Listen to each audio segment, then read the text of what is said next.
उधर कार्तिकेय व गणेश शिव पार्वती के समक्ष क्रीड़ा में निमग्न है।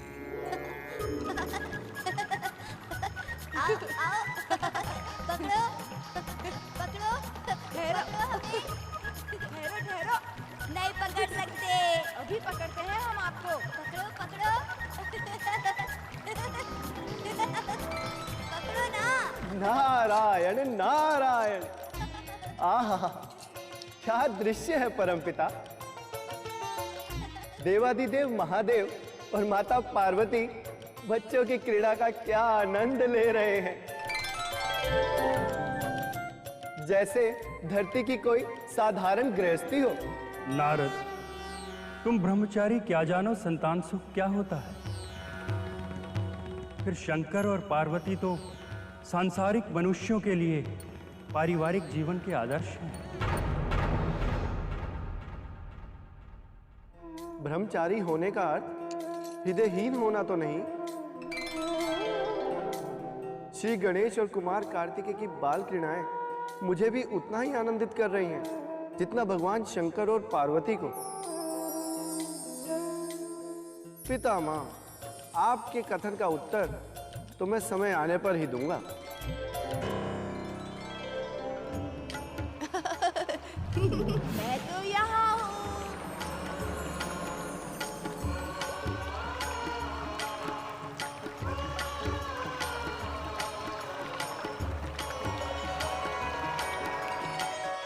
अति सुंदर, क्या स्फूर्ति और तीव्रता है कार्तिकेय में। परमपिता, फिर भी वो श्री गणेश को पकड़ नहीं पा रहे हैं। बुद्धि बल जो है उनके पास, नारायण नारायण। नारद, चालाकी से पकड़ के दाव को बचा लेना बुद्धिबल नहीं, छल है कार्तिकेय के साथ। परमपिता, आप जो भी कहें, श्री गणेश कार्तिकेय के हाथ नहीं आने वाले। नारायण नारायण। नारद, इतना शीघ्र निष्कर्ष मत निकालो।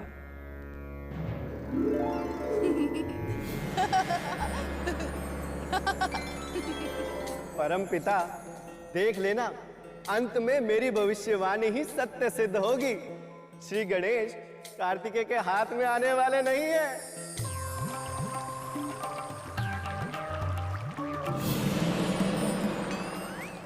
माते, ये मोटू दौड़ता तो है नहीं, बार बार अदृश्य हो जाता है।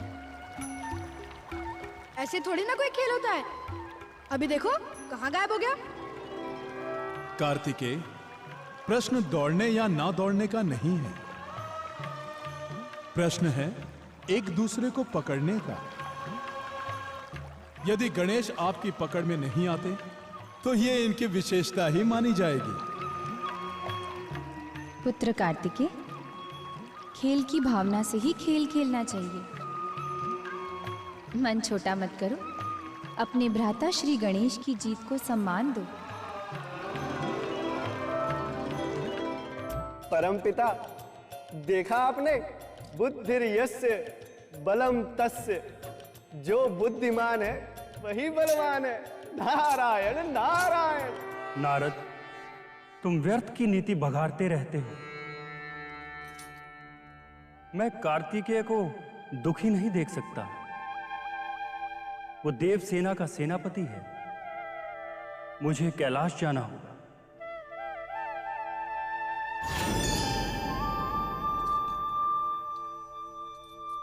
नारायण नारायण। परम पिता को भी क्या हो गया है। दो बालकों के खेल को अपने संकल्प विकल्प का आधार बनाकर कैलाश पहुंच रहे हैं। मैं भी पीछे रहने वाला नहीं हूं। बालक गणेश के साथ कोई भेदभाव नहीं होने दूंगा।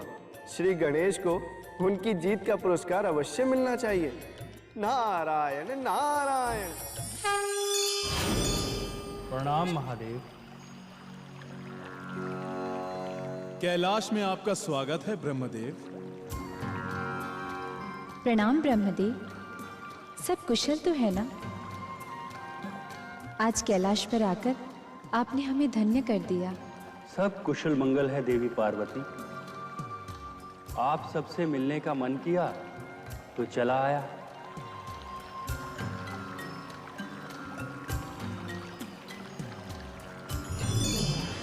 नारायण नारायण।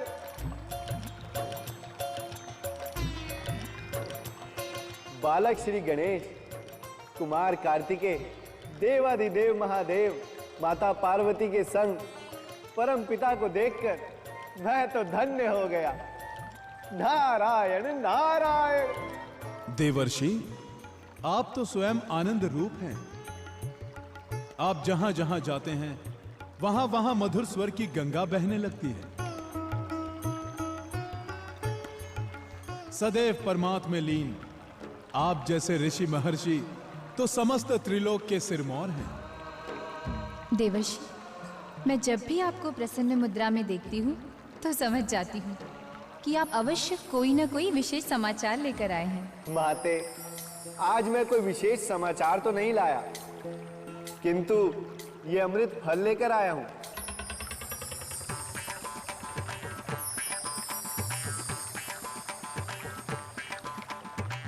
ये फल मुझे चाहिए। नहीं नहीं, मुझे चाहिए। ना ना ना, ये तो मैं माता को ही प्रदान करूंगा।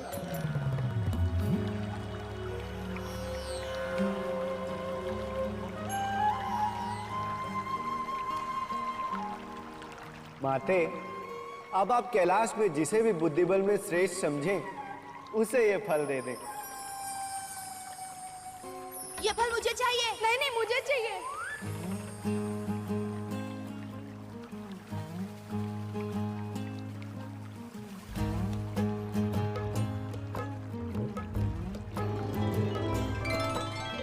नारद, तुम जहां भी जाते हो वहां बिना आशय कोई ना कोई उपद्रव उत्पन्न कर देते हो। ये ज्ञात होते हुए भी कि शिव परिवार में कार्तिकेय और श्री गणेश दो बालक हैं, कम से कम तुम्हें यहाँ दो फल लेकर तो आना चाहिए था। क्षमा करें परमपिता, मुझे तो एक ही फल मिला तो मैं एक ही ले आया। यदि दो मिलते तो मैं दो ले आता। ये फल मुझे चाहिए। नहीं नहीं, मुझे चाहिए।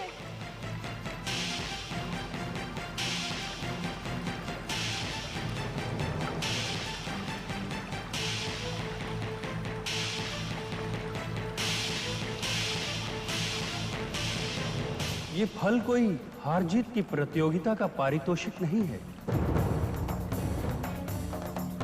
सदा से ये नियम चला आया है कि उत्तम वस्तुओं पर पहला अधिकार उसी का होता है जो योग्य होता है।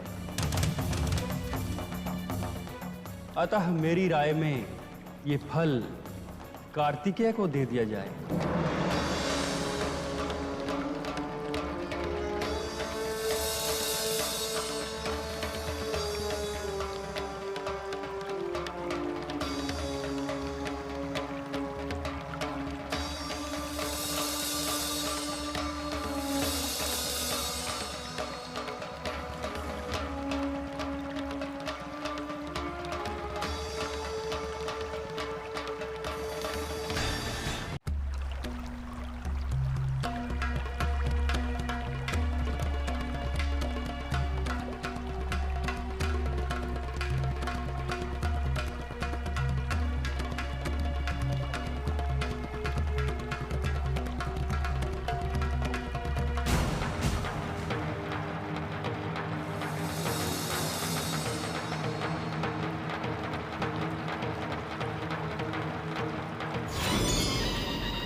पितामह, आपने मेरा अधिकार मारकर कार्तिकेय को फल दिया है। अब मैं भी देखता हूँ आप अपने सृष्टि निर्माण का कार्य कैसे करते हैं। मेरा नाम विघ्नेश्वर है। मैं विघ्नों का शमन करता हूँ और मैं विघ्नों का पहाड़ भी खड़ा कर सकता हूँ।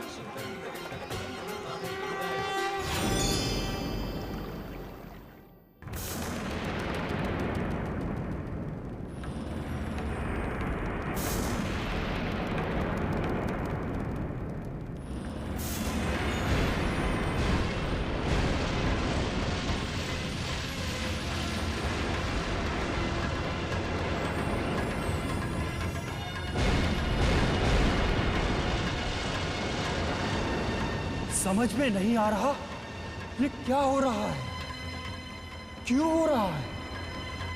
संभवतः नारद ये पता लगा सके।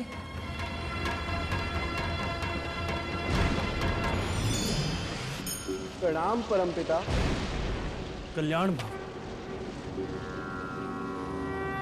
नारायण नारायण।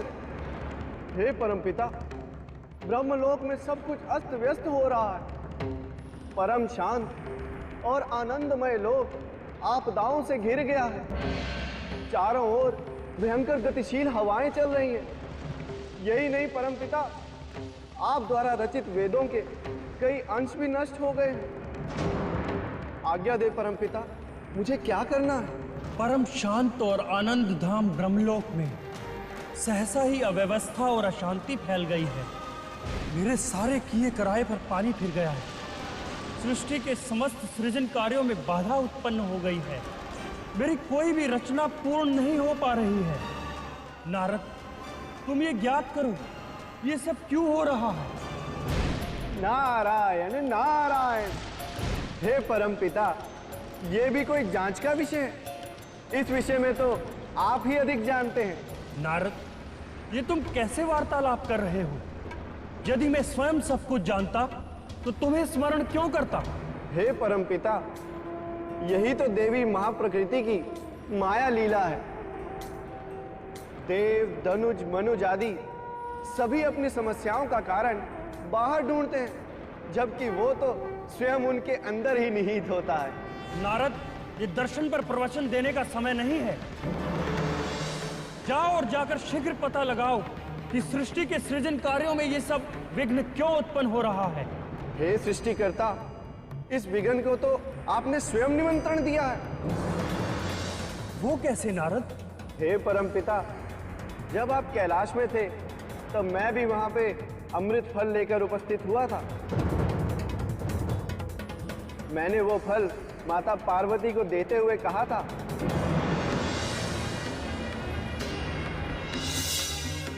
माते, अब आप कैलाश में जिसे भी बुद्धिबल में श्रेष्ठ समझें उसे ये फल दे दें। ये फल मुझे चाहिए। नहीं नहीं, मुझे चाहिए। ये फल कोई हार जीत की प्रतियोगिता का पारितोषिक नहीं है। सदा से ये नियम चला आया है कि उत्तम वस्तुओं पर पहला अधिकार उसी का होता है जो योग्य होता है। अतः मेरी राय में ये फल कार्तिकेय को दे दिया जाए।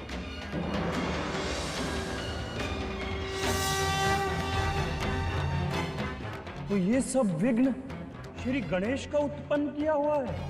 निश्चित ही परमपिता, ये सारी लीला उस विघ्नेश्वर की रची हुई है, जो विघ्नों को दूर तो करते हैं किंतु विघ्न उत्पन्न भी कर देते हैं। नारायण नारायण। अब मुझे आज्ञा दीजिए परमपिता।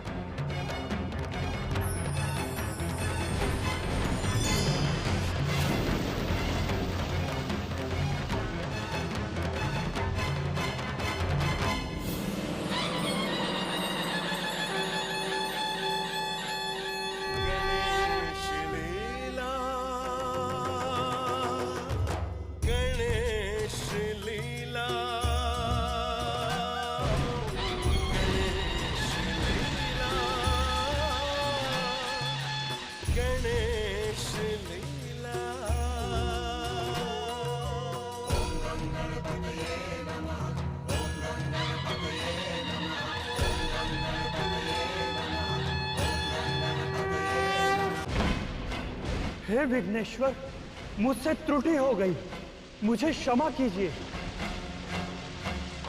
मेरी भक्ति को स्वीकार कीजिए। मैं सदैव आपको स्मरण करता हुआ सृष्टि के सृजन कार्यों में लगा रहूंगा।